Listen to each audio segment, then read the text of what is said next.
บนน้ำตาไหลเด้เดี๋ยวสบายดีเด้อพ่อแม่ป้าลุง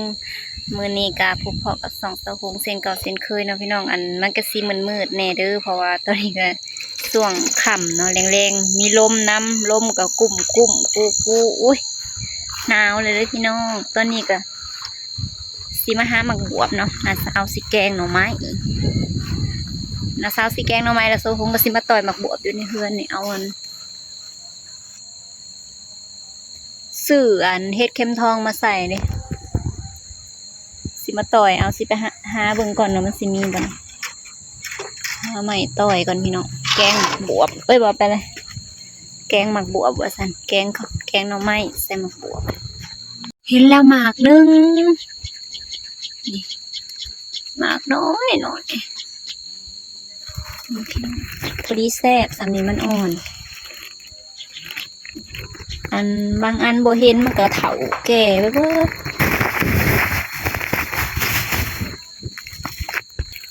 หน่วยที่สองอุ้ยสมางามแท้อันนี้นะโอ้ปอดเด็ดไปเลยคันโบเห็นนี่ก็แก่ถิ่มซื่อๆนี่นะนี่สีน้อยสีใหญ่สีซ้ำได้เขาก็เก็บไปเบิดเนาะบ่ให้มันเหลือเบิ่งนะพี่น้องเก็บไปนี่นะสแกนเพิ่นสิจมโอ้ยหมากน้อยๆนี่เก็บมายังเพิ่นว่าแหละปกติเพิ่นก็จมเนาะนี่ใส่ละโอ้ยนี่ไปให้มันใหญ่ซะมันอ่อนโพดขึ้นฮอนเฮือนแล้วนี่นะแถวนี้ก็มีแต่ว่าบ่ค่อยเห็นมัน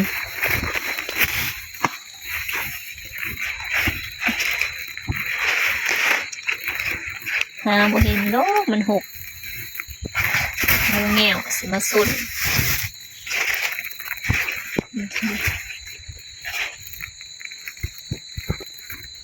ว้ายนี่อีกแล้วบางมัน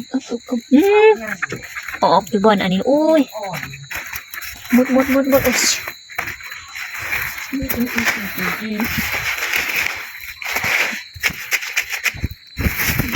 3 หมาก 4 หมากเลยกระไรเลยได้นี่โอ้สอยอยู่แล้วหรือขี่ลินซื่อระวังตกเด้อ2ฮะเพิ่นหูบ่เขาเก็บแล้วครับแต่บักอ้วนว่าอยู่ในตู้แล้วเขาไปเอาอยู่ตู้มาอีกเขาเก็บอันหมากน้อยๆนี่ก็ซอยแล้วพี่น้องมากับบ่ทันสังเกตบางอย่างแก่ล่าขี้ดินยืนกระลมอย่างทกขามันสั่นแลกระต้ากระขวมมันอันนี้กระทุบลงบัดแขนเลยหัวข้าวกระเปิดบ่ช่องมันยังบ่ทันเคี้ยวมันยังใหม่อยู่มื้ออื่นมันทำไปเอาจะนวดมาให้อันขอนี่นะพี่ถ้าแม่มึงเนี่ยได้ทำตายปวดนะบ่ให้เว้าบ่ลงทางนี้ไปเก็บขะแยงไปงมมืดไปบ่เที่ยงคืนหกแท้กุดเราเด้อผู้เดียวสิมาก่อนลมแบบนี้นะตอนข้าวยังน้อยนะอยู่เที่ยงหน้านะห่มผ้าเนี่ยหนาวเนาะเคยอยู่แต่อันกระท่อมบ่เพื่อน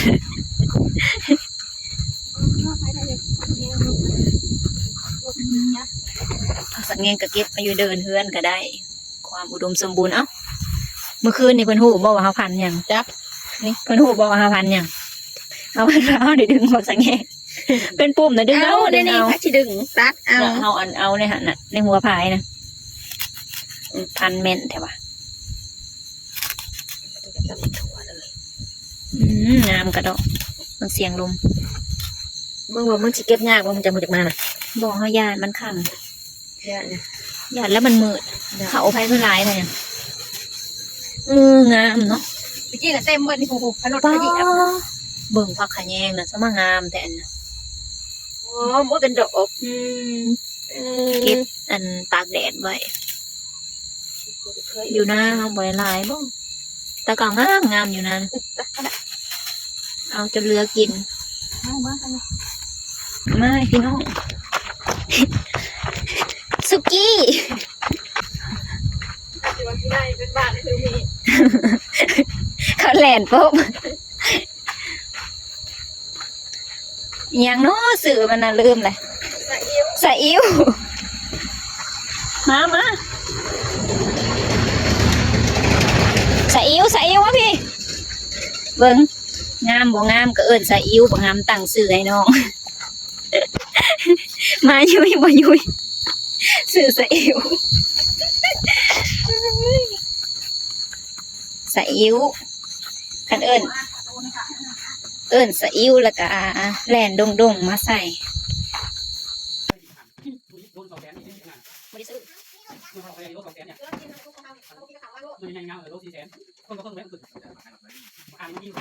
ถ้าคนนั้นน้อยมันย่างน้ำเก่าที่ไหนก็ไม่ใช่กันไปสองหน้า เพราะว่าเก็บมาต้องจมได้มาได้จำกันทำเองนี่แกโลกอยู่นี่ ใหญ่ๆแน่อ้วนกันไปนี่แต่เอื้อยก็ได้นะเขาลงไปข้างหน้านะ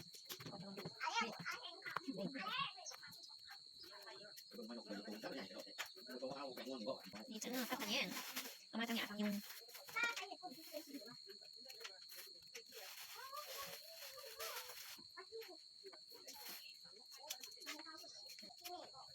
เฝ้าแล้วก็จับตำรวจจับดื้อ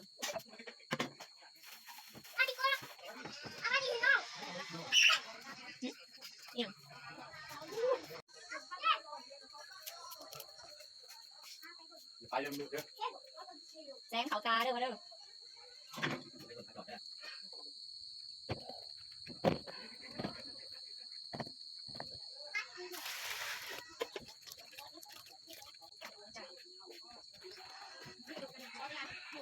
นี่จะได้แต่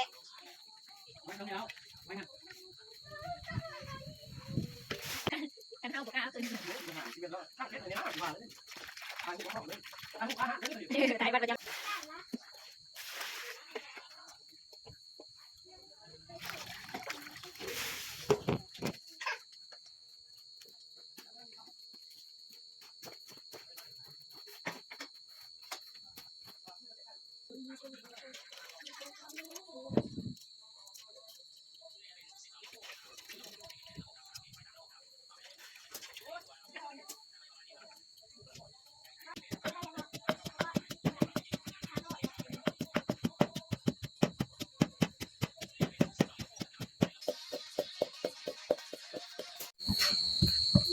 หันสบายดีปะลุงแล้วยังโอเคตำเลยโอ้แหเบิ่งยังไงเด้อมันตำข้าวเบื่อคันว่าตำข้าวเบื่อแล้วก็นั่งปอกหลุดนั่งตั้งพี่นั่งทางนี้เอาเลยหมักก็ยังแม่งอันนั้นพยามันเก่งแต่จะกินง่ายอยู่บ่มากินแกงหน่อไม้เด้อป้าลุงว้าวเบิ้งกินเด้อแกงหน่อไม้เด้ออย่าบายป้าลุงว้าวตามเอื่อยนี่ป้าลุงกินแกงหน่อไม้เด้อบ่ได้ ดูตำเองเด้อดูตำข้าวเบื่อเองเด้อ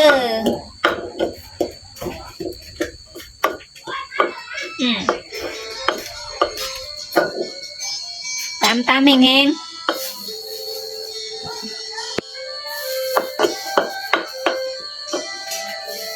จั่ว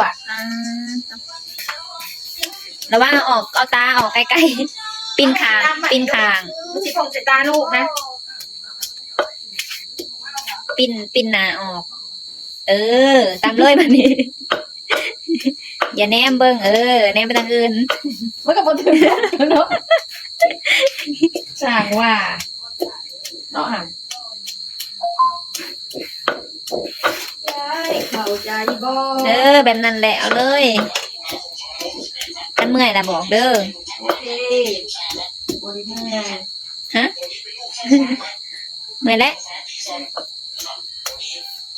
งานมาต้องตังกะยาพอแล้วพอแล้วมันสิขาวตาป้าแขนสั่งเบิกสิสู้สิแขนอันนี้สู้ลายเนาะอันนี้ก็ไปซักมาลายมือแล้วแหละลายอย่างนี้มาก่อนบอกฮะไอเตียซักให้ ทราบข่าวใช่ปะ น้องมันสิมาโซหนาเบิ่งเละเทะสะหงอันเวลาอากาศเปลี่ยนเนาะลมหนาวมาสิคันหนาพี่น้องเอาอีกแล้วเป็นกูปีหมุนเบิดเนี่ยนะเป็นผื่นขึ้นแค่นี้นะเป็นเบิดสองข้างนี่ก็หมุนเบิด ยังลูก ถือตาบ่ไปล้างหนาเด้อ พอแล้วลูกพอแล้วแหละโอ้เก่งสุดยอด อันนี้ซิวนี่นะ อะไรซะลูกอะไรซะ ขึ้นบ่แม่นมันพงใส่หนาบ่พอแล้ว พอแล้วลูกหมดแล้วมันจะแกงนะปะขอบใจเด้อ พี่น้องอีกประมาณอาทิตย์หนึง ได้เด้อได้ไหม น่าสิเศร้าอยู่แต่ช่วงนี้แบบ เด้ลา ทางก็ขึ้นทางก็เริ่มขึ้นได้2มื้อแล้วหมุนเบิดทั้งคุณแพ้ เดินโยนใส่ ทั้งตุ่มสารพัดคันเบิดยามหนาวบ่แล้วมันก็สิเศร้าพี่น้องเนาะนี่ซิวพี่น้องเจ็ดท่าอหยังจักอย่างนี่แหละพิษเนาะพิษแล้วก็ขึ้นเลย ไปล้างหน้าแม่จะได้แสบได้น่ะเกิดสาวพร Happy birthday to you Happy birthday Happy birthday แม่เขาบอก แม่ใส่เค้กเลย โอ้ย เค้กนะ ตามผมลง เห็นเอาได้ว่ามันเกิด เห็นแต่อันสะตวนเอาลงกับสะตวนบ่ลงเขาว่าจ้างเขา พระเจ้าสวยตัวเอง บอก ฮะ เห็นเอาได้ว่าเกิดเหตุเขา นี่เราได้ไปซื้อเค้กมา แม่ค่ะ เอาเงินใส่แต่งขันหา มีเงินเขาเงิน เด้ในอันนั้นนะในกระทุกกระปุกนะเงินเก็บมาใส่ทั้งสิถามนี่มานี่เหยียบขี้ไก่วันเกิดแจนได้มื้อนี้นะ ไหวแม่ทุก ทูนะแม่ทูงามๆบ่ทูแม่พี่ ทูแม่แจนนี่หมู่ว่าวันเกิดแม่แต่งขันหาวะ ไม่นะจะคู่เนี่ย มาตื้อเอาจานถามว่าเสียไปเฮ็ดหยังแล้วบ่ปากยิงแขวบ่น้ำตาไหลเด้เดี๋ยวแต่งกันดอกไม้น่ะไปคนละทางแม่นั้นสิให้ละแม่นั้น เราไม่กะหาคู่ มันเกิดแม่เพิ่น โดไม่ได้คู่หมดกัน ซุมมาแม่เพิ่นพี่น้องอวยพรนะแม่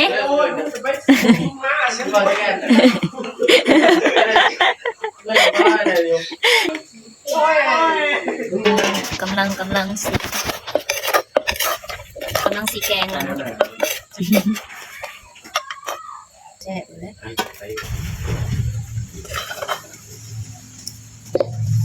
จะพูดเราเสื้อ มันแก้มลายคนนี้ ใช่แต้มยัง แก้มลาย แต้มมันเปื้อน ถ้าแต้มลายแล้วมักสุขใจ หวย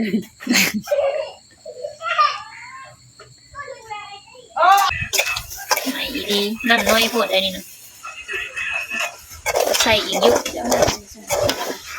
ไข่แห้งนั่นแหละมึงว่าไข่บุแห้งคนเด้อ ไหมเรามีกลิ่นออกมาแกงเราใหม่ไปให้หมบ่แสบดอกนะนี่ ดักเขียนนะให้กันยัง ตัวตายก็มีนะ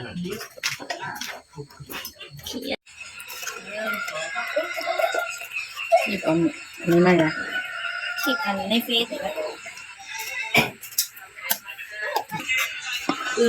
ปลาแดก เอาปลาแดกแมนมาใส่ เอาปลาแดกปรุงมันสำหรับคลิปนี้ก็ขอจบเพียงซ้ำนี้นะพี่น้องเด้อคลิปแกงหน่อไม้ ทำนี้แล้วบอกเพี้ย บ้าจะเข้าไปน้ำได้ไปน้ำเลยเลย มาได้ทำเป็นไข่ได้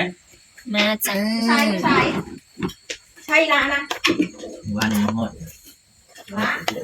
อยู่คุณกะนาวแล้วบ่ลุง บอกหมดวันจะได้หมดนี่มาเราทำกันหมด ห้ามกะนาว แวนนี่ หนาวเมื่อวานนี่